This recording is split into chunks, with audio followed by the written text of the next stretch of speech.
Olá, meus amores, sejam bem-vindos ao canal Biologia com a Aline Luna. Antes da gente começar com o assunto da aula de hoje, não esquece de se inscrever no nosso canal, avisa para os coleguinhas que está tendo aula, vai lá, manda para eles estudarem também. Essas aulas são importantes para você que está tendo esse assunto na sua aula e no ensino médio, para você que está estudando para pré-vestibular, para você que está estudando para Enem. Então compartilha para as pessoas que estão aí nessa rotina de estudo também, tá bom? Vamos começar com a aula de hoje e o assunto é componentes dos seres vivos. A gente vai falar sobre as substâncias e os elementos que estão presentes em maior quantidade no nosso organismo. Vamos começar falando pelos elementos. E para facilitar você a lembrar quais são os elementos presentes em maior abundância na célula dos seres vivos, eu vou dar uma palavrinha para você memorizar. CHOMPS. Cada letrinha se refere a um elemento. Carbono, hidrogênio, oxigênio, nitrogênio, fósforo e enxofre.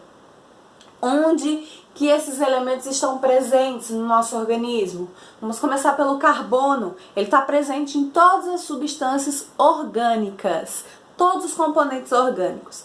Diferente do que algumas pessoas falam, para ser um componente orgânico, não é aquele que tem carbono, porque existem substâncias que têm carbono que não são compostos orgânicos. Mas compostos orgânicos são todos aqueles que têm carbono ligado a hidrogênio.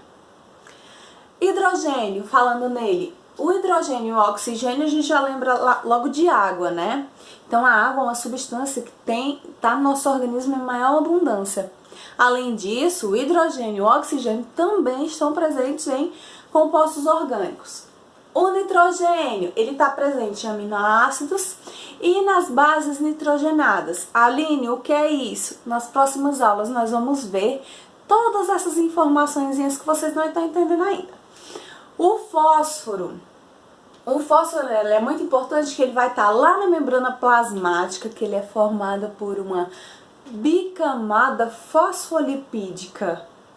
Fosfato, fósforo associado a lipídios. Além disso, ele está presente também nos ácidos nucleicos e ele é também na sua forma de fosfato. Ele é muito importante para formar a nossa moedinha energética, aquela moléculazinha que é produzida para nos dar energia, que a gente chama de ATP, adenosina trifosfato. Vocês, quem não estudou ainda, vai estudar ainda essa substância bem direitinho, essa moléculazinha que é muito importante para nos dar energia.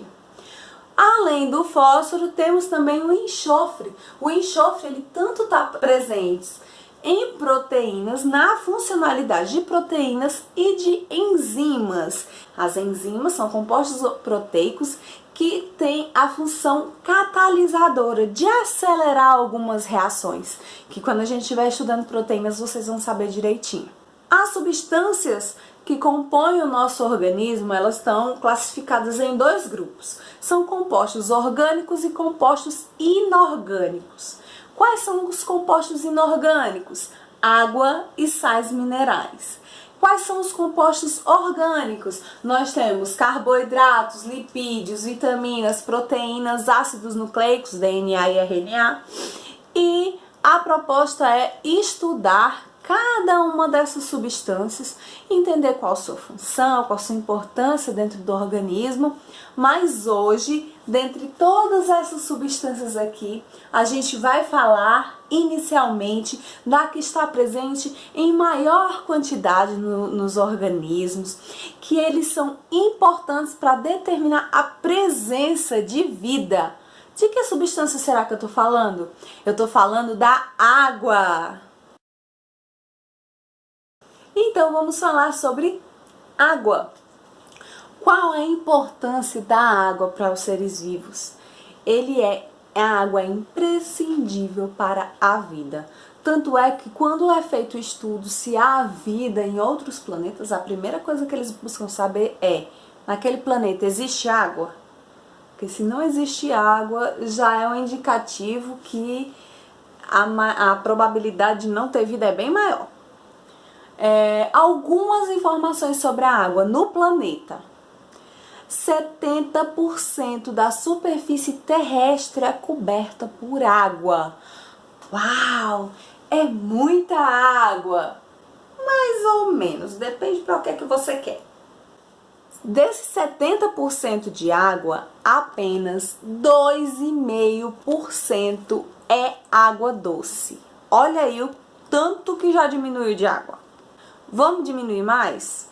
Não era o que eu queria não, mas infelizmente a gente diminui. No total de água doce presente no planeta, 98% está nos rios, lagos ou em geleiras. 98% está lá. Apenas cerca de 2 a 3% da água é própria para o consumo. Gente, pouca água. Daí a importância da gente cuidar desse bem tão precioso, tão importante para as nossas vidas. Vou mostrar aí para vocês alguns dados alarmantes sobre a água. 1/6 da população mundial, ou seja, mais de 1 bilhão de pessoas, não tem acesso à água potável.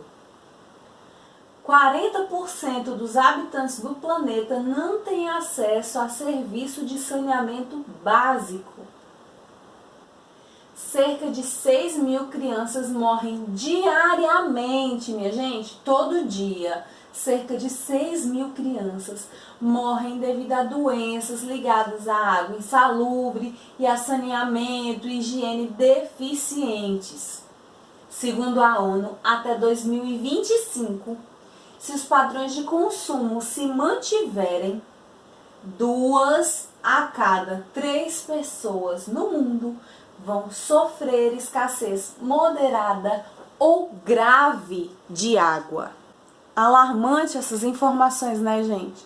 A água ela é precisa para tudo, olha, animais, vegetais, funcionamento dos organismos, plantio, agricultura e pecuária precisa de água, produção industrial precisa de água, para o funcionamento de todos os ecossistemas, tanto fazer se aquático ou terrestre, a água é imprescindível para a sobrevivência de todos os seres vivos.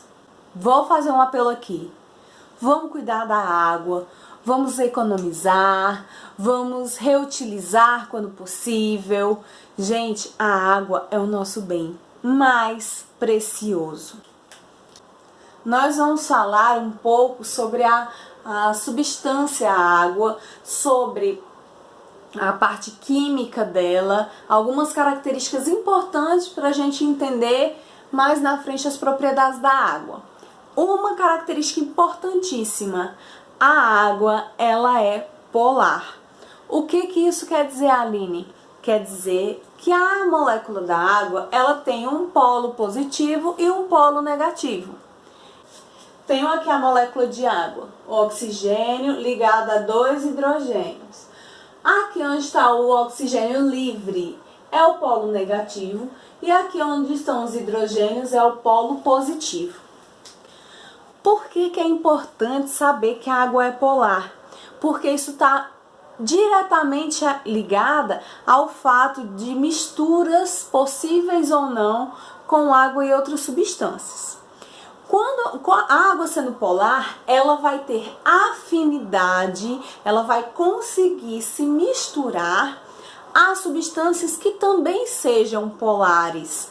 Porque a parte negativa da molécula da água vai atrair a parte positiva da substância e a parte positiva da água vai atrair a parte negativa da substância. O que é que vai acontecer? A substância vai se dividir, ela vai se separar e vai se misturar a molécula da água. E é por isso que a gente chama a água de solvente universal. Como é que eu determino se uma substância é ou não solúvel em água? é definindo se essa substância é polar ou não. E aí entra um termo que às vezes são usados em algumas provas. A gente já viu que a água é uma substância polar. E uma substância, ela é hidrofílica quando ela consegue se misturar à água. Então ela tem afinidade à água. E para uma substância ser hidrofílica, ela precisa ser também polar, assim como a água. E aí vai ser possível a água separar seus elementos. Quando uma substância ela é hidrofóbica, é porque ela não se mistura. A água ela não consegue dissociar, ela não consegue separar, não consegue dissolver essa substância. E aí, qual é a característica dessa substância que não consegue se dissolver em água? Ela é uma substância apolar, ou seja, ela não tem separação de cargas, ela não tem um polo positivo e um polo negativo, é uma substância neutra, podemos dizer assim, ok? Outra coisa, a gente pode encontrar água em 3 estados físicos: sólido, líquido, gasoso ou vapor. Uma informação importante: a variação de temperatura para que esses estados físicos ocorram, ela é pequena. Em 0 graus eu tenho a água solidificando e a 100 graus a gente já tem a água entrando em vapor. Aline, de 0 a 100 graus é uma variação pequena? Sim. Existem substâncias que precisam de uma temperatura baixíssima para poder se solidificar e precisam de uma temperatura um pouco mais elevada para poder evaporar. Então, a diferença em algumas outras substâncias é muito maior. Agora a gente vai falar sobre as propriedades da água.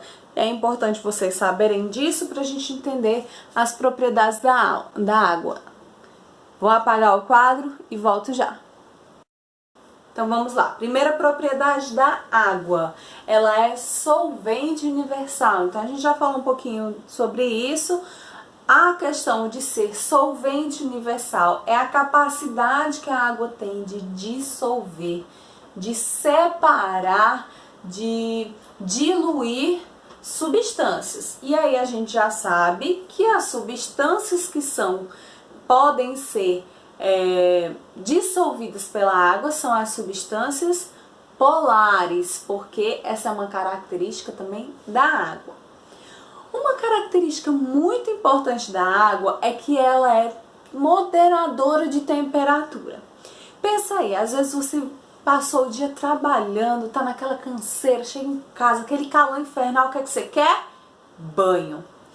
Um banhozinho para refrescar, ou então tá aquele dia ensolarado, final de semana, tô de folga, eu quero uma piscina. Então, para quê? Para aliviar o calor. Então, tanto em situações externas como essa, que eu tomo um banho para me refrescar, como internamente a água serve para moderar a temperatura. A nossa temperatura, ela precisa estar a certo nível, não pode aumentar demais nem diminuir demais por conta das funções vitais do nosso organismo. E quem faz essa moderação de temperatura é a água. Por exemplo, quando o seu calor está em intensa atividade, que você, por estar trabalhando muito, a temperatura tende a aumentar, o que vai acontecer com o nosso corpo? Ele vai liberar água para poder regular essa temperatura, para não deixar que o nosso corpo esquente demais, né? Aí a gente vai ver também que a água, a quantidade de água para moderar essa temperatura, ela também está ligada com o metabolismo, com as reações químicas. Mas antes de chegar aí, eu vou falar uma característica da água que é importante para essa propriedade de termorregulação da temperatura. Termorregulação, né? Regulação da temperatura. A palavra já diz, gente. Para que eu tô repetindo que é termorregulação da temperatura? Tá. Professores de português vão dizer que é redundância. Beleza, vamos continuar. A característica da água que leva ela a ter essa propriedade termorreguladora, ela ter um alto calor específico. O que é isso, Aline? Para que a água, lá na física a gente vai ver o que é calor específico. É a quantidade de energia que eu preciso para que um grama de uma substância consiga elevar 1 grau Celsius sua temperatura, certo? Então, o que é calor específico? É a quantidade de energia necessária para que 1 grama de uma determinada substância consiga aumentar sua temperatura em 1 grau Celsius. A água, ela tem um alto calor específico. Ela precisa de muita energia para que ela consiga aumentar sua temperatura. Então, por isso que ela consegue regular a temperatura do nosso corpo, porque é muita energia para ela poder aumentar um pouquinho. Nosso corpo é composto entre 60% a 80% de água, então é muita água para poder ajudar nessa regulação de temperatura corporal. A água, ela é importante também em reações químicas.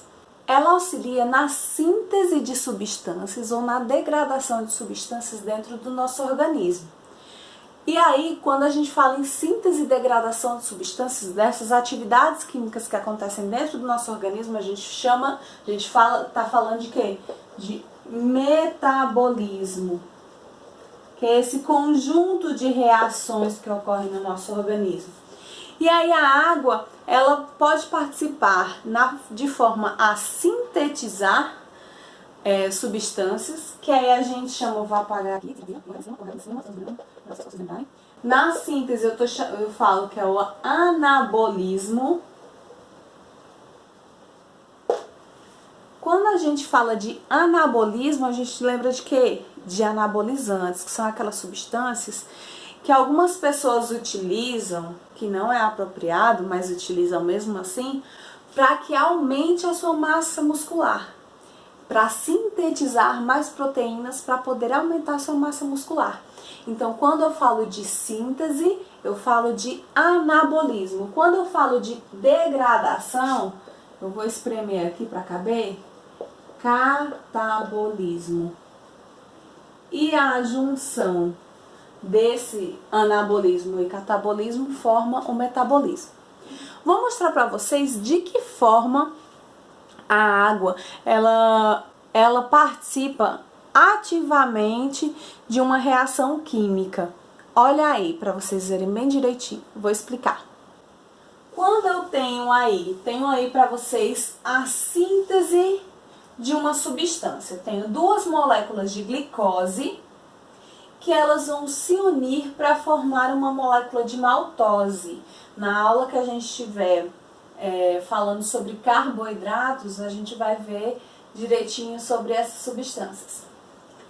Para que as 2 moléculas de glicose consigam se unir para formar a molécula de maltose, é preciso que entre as moléculas de glicose seja liberada 2 moléculas de hidrogênio e 1 molécula de oxigênio. Então, para que essas 2 glicoses se juntam, elas eliminam moléculas que vão formar a molécula de água.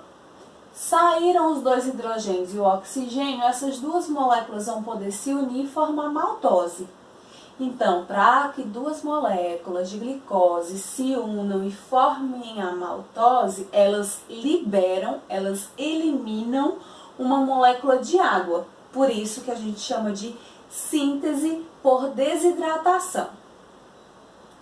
Na reação inversa, se eu tiver uma molécula de maltose e eu precisar degradar, separar essa maltose para transformar em 2 moléculas de glicose, é necessário adicionar uma molécula de água, porque essa molécula de água permitirá a separação da maltose em glicose.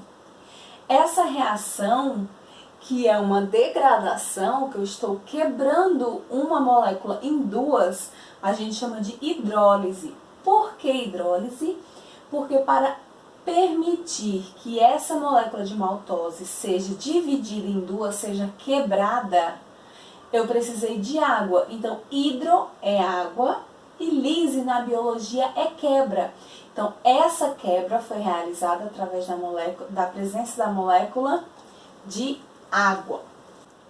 Então, a gente viu que a água, ela é um solvente universal, ela dissolve substâncias, e a gente também viu que ela participa de reações químicas. A gente viu que ela também é termorreguladora e falta explicar algumas coisinhas também sobre transporte de substâncias. Se a água ela consegue separar moléculas, essas moléculas também vão ser transportadas. Depois de separadas, elas vão ser transportadas através da molécula de água, transportadas pelo nosso organismo. Então, a água também realiza a função de transporte de substâncias. Quero mostrar para vocês uma imagem para falar sobre a propriedade de tensão superficial da água. Olha aí. É possível que vocês já tenham visto, já tenham se deparado com algumas situações parecidas com essas das imagens, em que a água forma gotículas que não se espalham, ou o copo está aí com uma quantidade de água acima do seu nível, do nível do copo, mas mesmo assim a água não está derramando, ela está aí. E essa terceira imagem aí, que é um insetinho andando sobre as águas, sem afundar. O que permite essas situações de acontecerem?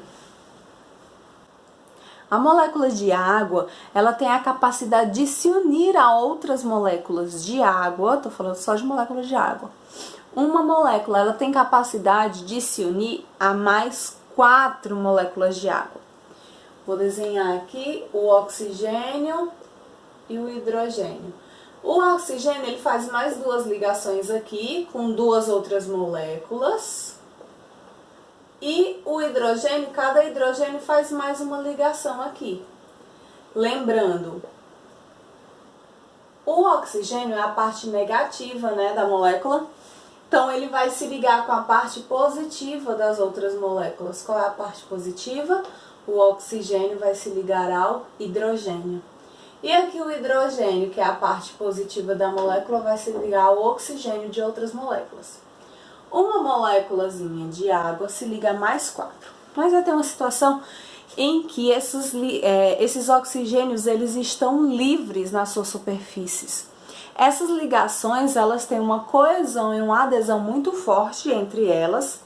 E essa ligação forte entre elas permite que forme como se fosse uma película protetora.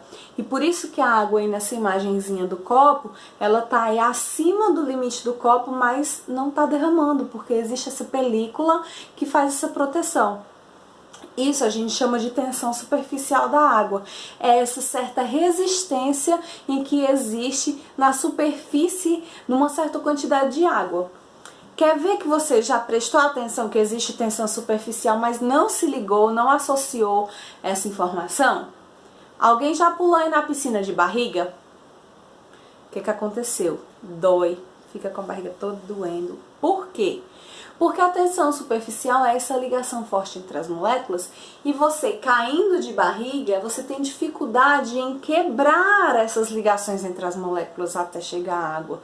Então você passa por uma resistência dessas ligações. Por isso que quando você vai mergulhar, o que te ensinam é você pular de ponta. Por quê? Porque assim fica mais fácil você fazer a quebra, o desligamento dessas moléculas para poder entrar na água, por conta justamente da tensão superficial que a água possui. Outra característica presente na água é a capilaridade. É a possibilidade que ela tem de se elevar, se movimentar em espaços estreitamente finos. Estreitamente finos.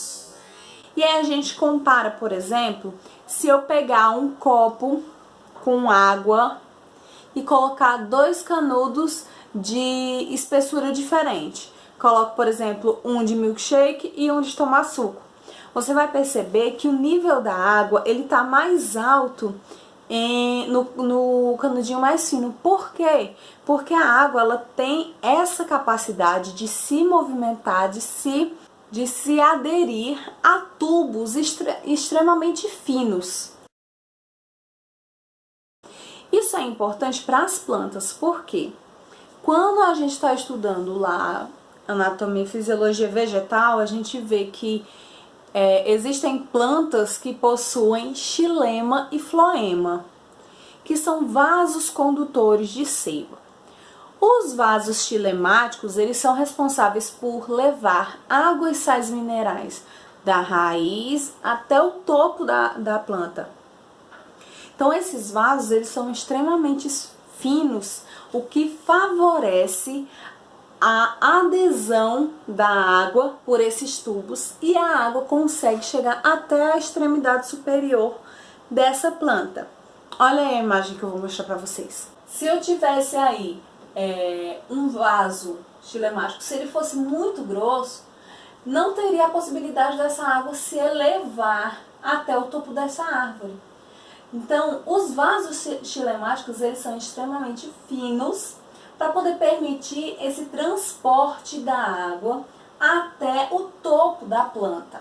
Então, aí o exemplo que eu falei para vocês de colocar um canudinho mais grosso e um mais fino dentro de um copo de água, está representado aí nessa imagem. O nível da água no canudinho mais fino, ele é extremamente mais alto.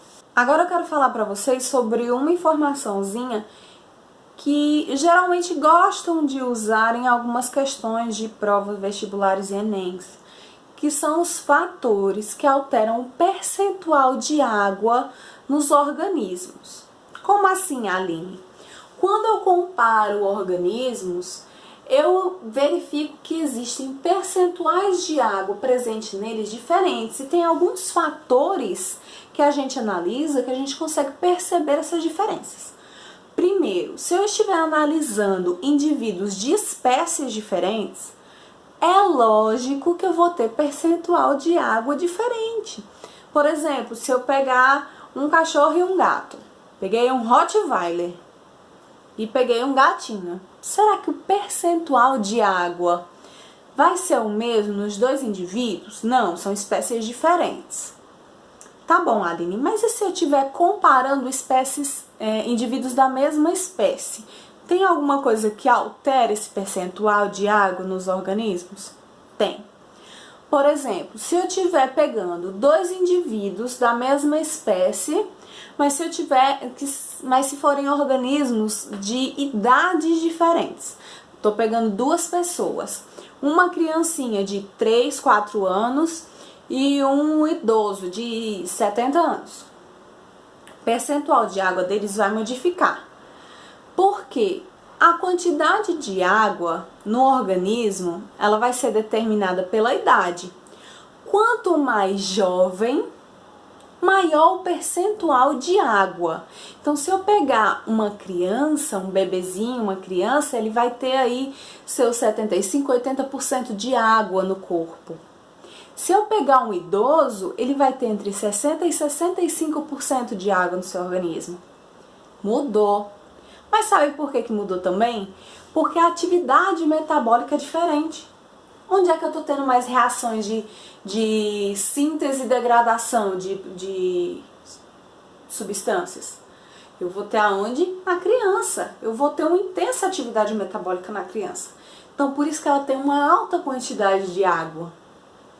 Já no idoso, eu tenho uma atividade, quanto mais o tempo passa, quanto maior a idade, menor a atividade metabólica.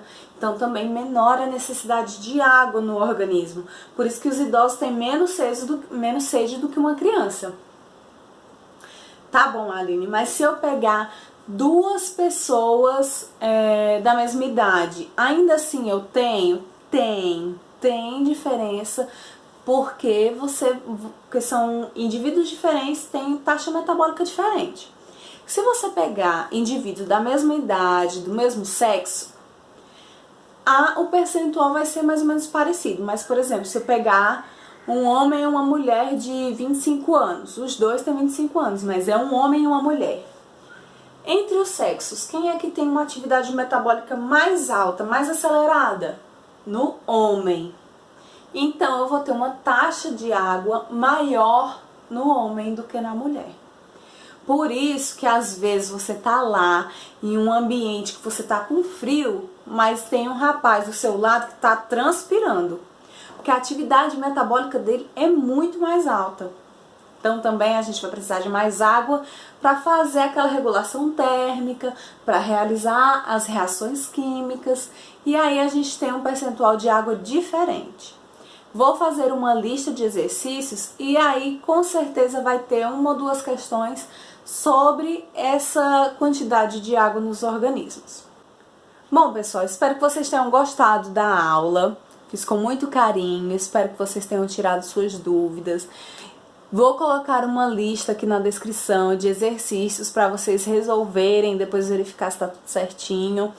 Coloquem o que vocês acharam da aula aqui embaixo, comenta, deixa sua dúvida, curte, compartilha com seu colega. Espero que você tenha gostado e espero você também nas nossas próximas aulas. Um grande beijo, fiquem com Deus e tchau, tchau!